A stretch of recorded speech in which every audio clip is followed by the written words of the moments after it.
მოგესალმებით, მე ვარ სალომე ზურაბიშვილი და წარმოგიდგენთ გაეროს გლობალური შეთანხმების საქართველოს ქსელის ყოველკვირეულ რუბრიკას ბიზნესსა და ევროკავშირზე საუბრები, რომელიც დაფინანსებულია შვედეთის მიერ. აპრილის თვეს ვუთმობთ გარემოს დაცვის საკითხებს. დღევანდელ გადაცემაში კი სამშენებლო სექტორში გარემოს დაცვის მდგრადობასა და ევროსტანდარტებთან შესაბამისობის თემაზე ვისაუბრებთ. საქართველოში მშენებლობა ეკონომიკის ერთ-ერთი მსხვილი სექტორია და საქსტატის 2024 წლის მეოთხე კვარტლის მონაცემით ბიზნეს სექტორის ბრუნვის მოცულობის სტრუქტურაში მშენებლობას 7%-იანი წილი აქვს. სამშენებლო სექტორში დასაქმებულთა რაოდენობა კი 70,000 ადამიანს აღწევს. სამშენებლო სექტორს მდგრადობის რიგ მიმართულებებზე აქვს გავლენა. გარემოს დაცვის ნაწილში კი განსაკუთრებით მნიშვნელოვანია მე-13 მიზანი კლიმატის ცვლილებასთან ბრძოლა, რადგან მშენებლობა და მის მიწოდების ჯაჭვი მსოფლიოს სადგური აირების ემისიების 37%-ზე არის პასუხისმგებელი. ენერგოეფექტური და ეკოლოგიურად სუფთა ინფრასტრუქტურის განვითარება, ნარჩენების ეფექტური მართვა, წყლის რესურსების ეფექტური მოხმარება, სადგური აირების გაფრქვევების შემცირება, განახლებადი ენერგიის გამოყენება. ეს და სხვა მნიშვნელოვანი თემები დგას სამშენებლო სექტორის დღის წესრიგში, მსოფლიოში და ადგილობრივად საქართველოში. რა ნაბიჯებს დგავს სამშენებლო სექტორი საქართველოში გარემოს დაცვითი მიმართულებით, რამდენ შესაბამისია ქვეყანაში არსებული პრაქტიკა ევროსტანდარტებთან და რატომ არის ევროინტეგრაცია და ევროსტანდარტებთან შესაბამისობა მნიშვნელოვანი სამშენებლო კომპანიებისთვის, ამაზე დღეს ჩვენ სტუმრებთან ერთად ვისაუბრებთ. თეო ლეჟავა, ნამაის გენერალური დირექტორის მოადგილე და მარიამ დვალიშვილი, ანაგის ადმინისტრაციული ხელმძღვანელი გვერდდებიან გადაცემაში. მარიამ, თეო, დიდი მადლობა, რომ დღეს შემოგვიერთდით. ძალიან საინტერესო თემით ხსნით გარემოს დაცვის თვეს, როგორც ასეთი ჩვენი რუბრიკის ფარგლებში. და პირველი კითხვა თქვენთან მექნება სწორედ ამ საკითხთან დაკავშირებით. სამშენებლო სექტორს ზოგადად რა გავლენა აქვს გარემოს დაცვის საკითხებზე და თეო, მოდი თქვენგან დავიწყოთ, აი კონკრეტულად რომელ მიზნებზე ახდენთ, მდგრადი განვითარების რომელ მიზნებზე ახდენთ გავლენას თქვენი საქმიანობის ფარგლებში, რა სტანდარტებს ითვალისწინებთ საქმიანობაში, რომელიც არის მნიშვნელოვანი იმისთვის, რომ დავიცვათ გარემო სამშენებლო სექტორის ჭრილში. დილამშვიდობის, მოგესალმებით ყველას, თქვენს მსმენელს და მაყურებელს. ძალიან მნიშვნელოვანია რასაკვირველია, როგორც აღნიშნე უკვე წინა სიტყვაობაში, საკმაოდ დიდი სექტორია სამშენებლო სექტორი და ძალიან დიდი ზეგავლენა აქვს როგორც ბუნებაზე, ისე გარემოზე და რასაკვირველია ადამიანებზე. ჩვენ შემთხვევაში ხა ნამაი არის ბუნებრივად ევროპული სტანდარტების მქონე კომპანია, გამომდინარე იქიდან, რომ დამფუძნებელიც გენერალური დირექტორიც ევროპული სტანდარტების და ღირებულებების მქონე ადამიანები არიან. შესაბამისად, სწორედ ასეთი კომპანია დააფუძნეს ჩვენს ქვეყანაში და ეს ყველაფერი ბუნებრივად მოხდა.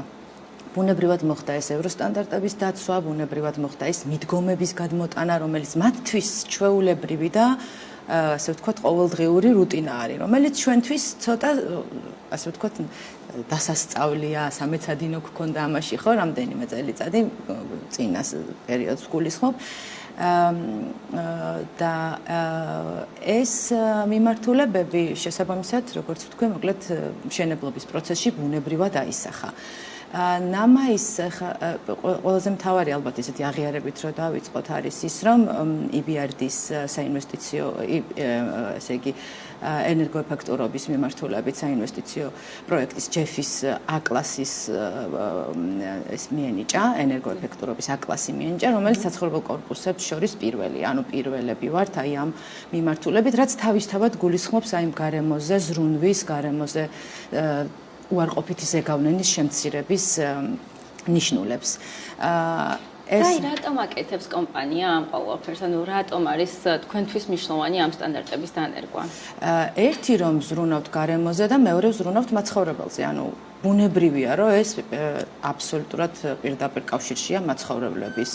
ეს იქნება შემცირებული გადასახადები თუ ასე ვთქვათ, გარემოს, სადაც ცხოვრობენ, იმაზე ზეგავლენა.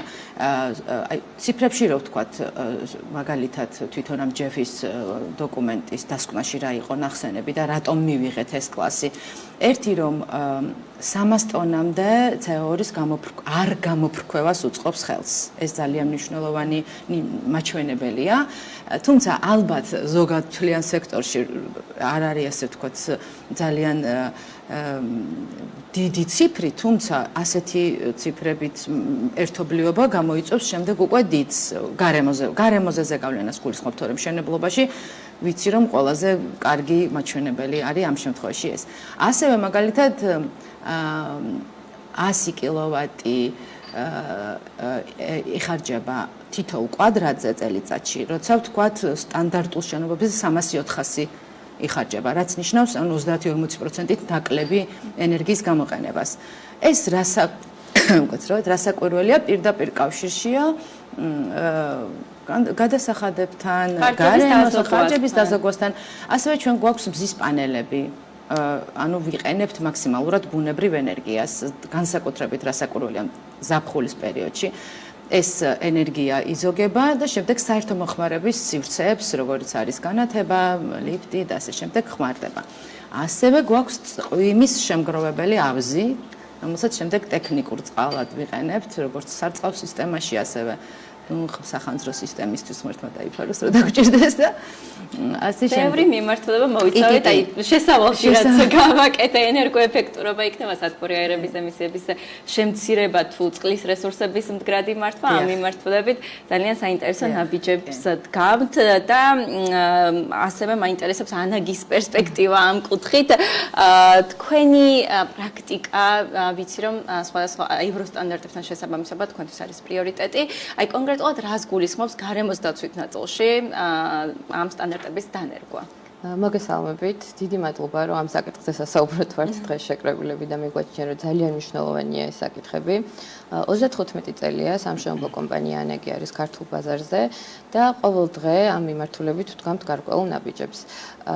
ძალიან მნიშვნელოვანია, რომ არა მხოლოდ სამშენებლო მიმართულებით, არამედ ადმინისტრაციულ ნაწილშიც ვიყენებთ ამას, ანუ ყოველდღიურ ცხოვრებაში, საოფისე ცხოვრება იქნება თუ სხვა მსგავსი, ყველა ვცდილობთ თითოეული თანამშრომელი, რომ აქტიურად ვიყოთ ჩართულები გარემოს დაცვის მიმართულებით. გარდა ქართული კანონმდებლობისა, რასაც კანონმდებლობა გვალდებულებს, ჩვენ მოქმედებს საერთაშორისო სტანდარტების მიხედვით. კომპანიას დღეს მდგომარეობით აქვს 2 ISO სტანდარტი, 9001 და 45001 და ერთ წელში დაგეგმილი გვაქვს გარემოს დაცვის მიმართულებით 14001 სტანდარტის აღება. კომპანიაში არის ცალკე სამსახური, შრომის უსაფრთხოების სამსახური, რომლის ვალდებულებაში ასევე შედის გარემოზე ზემოქმედების ზეგავლენის მართვა და შესაბამისი ღონისძიებების გატარება. პირობითად ჩვენ ყველა ობიექტისთვის ინდივიდუალურად გვაქვს ნარჩენების მართვის გეგმა, რომელსაც ვიცავთ და ამის მიხედვით ვახორციელებთ სამშენებლო სამუშაოებს. უკვე დაგეგმვის ეტაპზე ხდება ამ გეგმის შემუშავება. გვიდგას კონტეინერები, რა დროსაც ხდება გადარჩევა შესაბამისი მასალების. ადგილი თუ აქვს პირობითად გარემოზე ზემოქმედებას და ზეგავლენას, მაგალითად თუ დაიღვარა ზეთი, ხდება სპეციალურად, ანუ დამუშავება, მიწის მოჭრა, გატანა და ეს ყველაფერი როგორც პროცედურულად არის გაწერილი, ასევე ხდება ამის აღსრულება მონიტორინგი. მონიტორინგი ხორციელდება ყოველკვირეულად. უბრალოდ ყოველდღიურად ჩვენი თანამშრომლები ამზადებენ რეპორტებს, ახსურათებენ, ასე შემდეგ. და შემდეგ ხდება ამ რეპორტების წარდგენა დამკვეთებთან და ჩვენთან კომპანიაში მენეჯმენტთან. შემდეგ უკვე ვიხილავთ ერთობლივად და მაპროვიცირებელ ღონისძიებებზე მუშაობთ ერთობლივად. ჩვენ ხშირად ვსაუბრობთ იმაზე, რომ კომპანიის შიგნით ვთქვათ რა სტანდარტების დანერგვა ხდება, თუმცა ხშირად არ ვსაუბრობთ იმაზე, თუ ჩვენი მიწოდების ჯაჭვი, ჩვენი კონტრაქტორები რამდენად არიან ამ სტანდარტებთან შესაბამისი. აი რო გადავხედოთ სამშენებლო სექტორს, რამდენად მზად არის თქვენი გადმოსახედიდან ამ სტანდარტების დანერგვისთვის და რამდენად პრაქტიკაში იყენებენ ამ სტანდარტებს, აი თქვენი კონკრეტულად გამოცდილებიდან გამომდინარე. ჩვენი კონკრეტული გამოცდილებიდან გამომდინარე შეგვიძლია გითხრათ, რომ გვაქვს შიდა რეესტრები, ესე ვთქვათ, აღრიცხული გვაქვს კომპანიები, რომლებიც უფრო აქტიურად არიან გარემოს დაცვის მიმართულებით ჩართულები და ვცდილობთ, რომ მსგავსი კომპანიები წავახალისოთ და უფრო აქტიურად ვითანამშრომლოთ მათთან. გარდა ამისა, ყველაფერი დაკავშირებულია ხარჯებთან საბოლოოდ, რა თქმა უნდა და ვთვლი, რომ დროთა განმავლობაში, ანუ აი ბოლო 10 წლის განმავლობაში, რა თქმა უნდა, შეიცვალა მიდგომები და ეხლა ყველა აქტიურად ვცდილობთ, იმიტომ რომ ყველა უკვე ჩვენს თავზე ვგრძნობთ, რომ კლიმატის დაცვა ძალიან მნიშვნელოვანია და აქტუალურია. მომხმარებელიც გაიზარდა, უფრო ისეთი გახდა. კი, ნამდვილად და ანუ ამ მიმართულებით იმდენად განვითარდა თვითონ საზოგადოებაც, ქართული საზოგადოებაც, რომ საჭირო. რამდენად არის მოთხოვნა მომხმარებლის მხრიდან ამ საკითხებზე თქვენი გადმოსვლა? ჩვენი დამკვეთების მხრიდან ნამდვილად არის მსგავსი მოთხოვნები, როგორც სახელმწიფო, ასევე კერძო პირების მხრიდან. კერძოს მაგალითზე ვიტყოდი, რომ ძალიან აქტიურად ითხოვენ FIDIC-ის ხელშეკრულებების გაფორმებას, ეს არის საერთაშორისო სამშენებლო ხელშეკრულებები, სადაც თვითონ ხელშეკრულება ეს ჭკვიანი კონტრაქტია, რომელიც გავალდებულებს გარემოს დაცვის მიმართულებით გარკვეული ნაბიჯების აპრიორში გადადგმას. და შესაბამისად ამის მონიტორინგს ჩვენთან ერთად დამკვეთებით ახორციელებენ. ანუ ეს რეპორტინგი, რაც ხორციელდება სამშენებლო მოედნად დამკვეთთან, უშუალოდ მიმდინარეობს მე მსჯელობა ერთობლივად და ესე ვთქვათ, ძალიან მნიშვნელოვანი. ძალიან საინტერესო პროცესია, რაც აღნიშნა, რომ გაიზარდა მომხმარებლის მოთხოვნა. ჩვენ შემთხვევაში ძალიან ბევრი ემიგრანტიც ყავს მაცხოვრებელი, რომლებიც უყურებენ და ცხოვრობენ იმ გარემოში, სადაც ეს უკვე ჩვეულებრივი და დიდი ხნის სტანდარტია. შესაბამისად, აქ რომ ხდებიან მსგავს მიდგომას და დამოკიდებულებას, უკვე მათთვის ეს კარგი სიგნალია, შესაბამისად ესეთ კითხვებსაც სვამენ ამ მიმართულებით საინტერესოს. ეს ხომ არ არის მხოლოდ მასალებით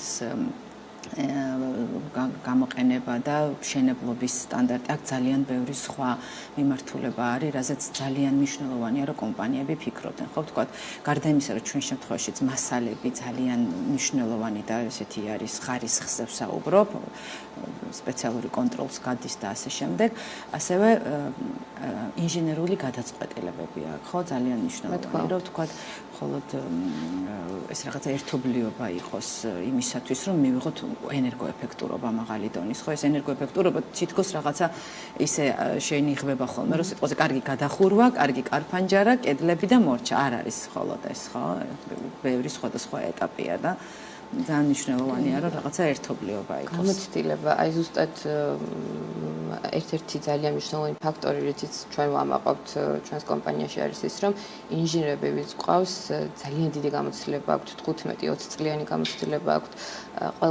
ყველას აქვს მიღებული შესაბამისი ცოდნა, ანუ არა მხოლოდ საქართველოში, არამედ საქართველოს ფარგლებს გარეთ და შემდეგ გადამზადებასაც უზრუნველყოფთ ალბათ. ცოტა რთული იყო ახლა ჩვენ შემთხვევაში, ძალიან გულწრფელად რომ ვთქვა. რთული იყო აი რასაც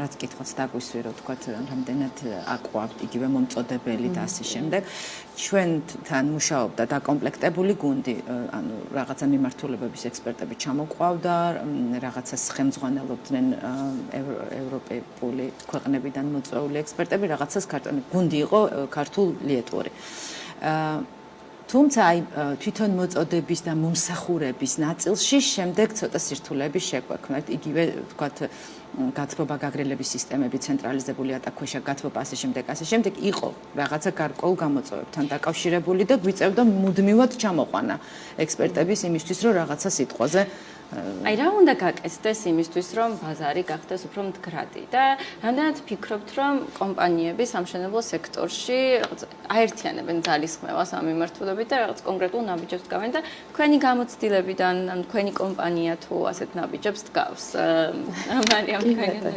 ჩვენ თვლით რომ ეს რა თქმა უნდა არ არის მხოლოდ სამშენებლო სექტორის მიერ გადასადგმელი ნაბიჯი და მულტისექტორული თანამშრომლობა არის ძალიან მნიშვნელოვანი ამის ერთ-ერთი ძალიან კარგი საშუალება UN Global Compact-იც, ვისი წევრებიც ვართ, ასევე ასოციაციები, რომლებიც საქართველოში, სხვა ასოციაციებიც, რომლებიც საქართველოში ფუნქციონირებენ, კომუნიკაცია ძალიან მნიშვნელოვანი. დღითი დღე, როგორც აღვნიშნეთ, კომპანიები უფრო და უფრო ემზადებიან და მზადყოფნა და მზაობა ყოველ შემთხვევაში ყოველს მხრიდან აღინიშნება, მაგრამ არის გარკვეული გამოწვევები. ეს ევროკოდებიც რა თქმა უნდა კარგია და მივესალმებით და ჩვენ თარგმანშიც და ასე შემდეგ იმპლემენტირების ნაწილშიც ვიყავით ჩართულები. უბრალოდ ამის დანერგვა და უკვე მე ყოველდღიურ ცხოვრებაში გატარება, როგორც აღვნიშნე, არის გარკვეულ ხარჯებთან დაკავშირებული. და მათ შორის ახლა მომწოდებლებიც, მასალების მომწოდებლებიც და ასე შემდეგ ამ გამოწვევის წინაშე დგანან. რა თქმა უნდა, დროთა განმავლობაში, ჩემი აზრით, უფრო და უფრო დაპრიორიტეტდება, რომ პასუხისმგებლიანი კომპანიები უფრო წავახალისოთ და ამის შემდეგ რაღაცნაირად ეს სტანდარტი შევა ცხოვრებაში. და ძალიან მნიშვნელოვანი არის, რომ ბაზარი გახდეს მდგრადი, იმიტომ რომ ცალკეული კომპანია მხოლოდ ამას ვერ მიაღწევს. ნამაი ამ მიმართულებით რას აკეთებს? ჩვენც როგორც აღნიშნე ჩვენი პატარა წვლილის შედანას ვცდილობთ ამ მიმართულებით, როგორც ვთქვი, ეს არის ბუნებრივი პროცესი ჩვენთვის, ეს არის ჩვენი კომპანიის ბუნებრივი ღირებულება, ეს ევროპული სტანდარტები, ევროპული მშენებლობის ხარისხი და კონტროლი და ასე შემდეგ. შესაბამისად ვცდილობთ ისეთ კომპანიებს დავუმეგობრდეთ, რომლებიც სწორედ ამ მიმართულებით გამოირჩევიან ცოდნითა და ექსპერტიზით, თქვენი მაგალითით რო დავიწყოთ და ალბათ სწორს ამბობს მარიამი, რომ აი ეს რაღაცა გაერთიანება სექტორების კუთხით ძალიან მნიშვნელოვანია, ალბათ აი ეს მომწოდებლების ჯაჭვით ძალიან დიდ როლს ასრულებს ამ მიმართულებით და მომხმარებელი, რა თქმა უნდა, მოთხოვნის შესაბამისად, როგორი მოთხოვნაც წამოვა ბაზარზე, უფრო მეტი мотиваციაც ექნება სამშენებლო სექტორშიც კომპანიებს. ძალიან მნიშვნელოვანია ალბათ ეს, იმიტომ რომ ხო თუ არ იქნება მოთხოვნა, შესაბამისად იგივე ვთქვათ ზვირ პროდუქტს რატომ გააკეთებს კომპანია, რატომ გადაიხდის ზედმეტს, თუ არ მოგთხოვენ ჩვენი მომხმარებლები და ეს ძალიან მნიშვნელოვანია, რომ გაიზარდოს მომხმარებელიც და სხვადასხვა სექტორს ძალიან მნიშვნელოვანი როლი აქვს მომხმარებლის მხრიდან მოთხოვნის გაზრდა, რა თქმა უნდა, მნიშვნელოვანი არის, მათ შორის წამახალისებელი მექანიზმები, რეგულაციები, საერთაშორისო საფინანსო ინსტიტუტებისგან, მათ შორის მოთხოვნა და მხარდაჭერა ძალიან მნიშვნელოვანია და მოკლედ ეს ყველაფერი ერთობლივად იმედი მაქვს, რომ შექმნის უფრო მდგრად ბაზარს სამშენებლო სექტორში საქართველოში. დიდი მადლობა მარიამ იმისთვის, რომ ჩვენთან ერთად იყავით. დღეს და დარწმუნებული ვარ ამ თემაზე კიდევ ბევრჯერ გვექნება შესაძლებლობა რომ უფრო დეტალურად გავშალოთ წარმატებები თქვენ. ამით ჩვენი რუბრიკა დღეს არის დასრულებული. ჩვენ მომდევნო კვირაში ისევ გავაგრძელებთ გარემოს დაცვის საკითხებზე საუბარს.